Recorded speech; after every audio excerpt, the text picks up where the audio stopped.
Hello there.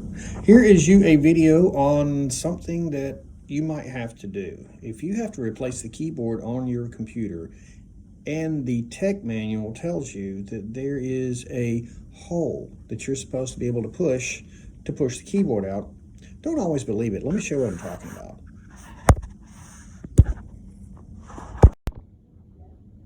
Now to take this thing out, you'll see that there is, let's see, where's it? Right here. There's keyboard. Let's see, where's the keyboard? There's that. There's one right here, one right there, and one over here, and one up here. Now it says there's this little hole over here, right there, that you're supposed to be able to push the keyboard out with. If you take this thing, and I've already removed the keyboard. There's the keyboard, all nice and removed. I had to take those couple of screws out.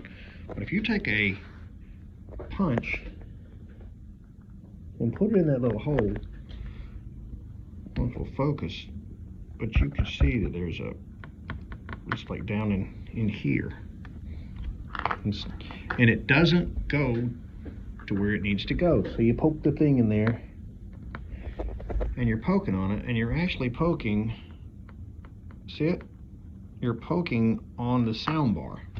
You're poking on this part, not on the keyboard. So I guess in an older model there was another hole here. So what I ended up doing was taking and putting the screwdriver I was using, the screwdriver, up through one of the screw holes that holds the keyboard in place. So if your keyboard won't come out when you're pushing on, you're pushing for dear life and it still won't go anywhere, you might as well check and see, well, I might can push through a screw hole and make it come out. And then the keyboard will come out and you can replace it on whatever you need to do with it. I've got a keyboard on another machine that's bad, so I said, well, I'll just take this keyboard and put it on it. I hope that was informative. Have a great evening.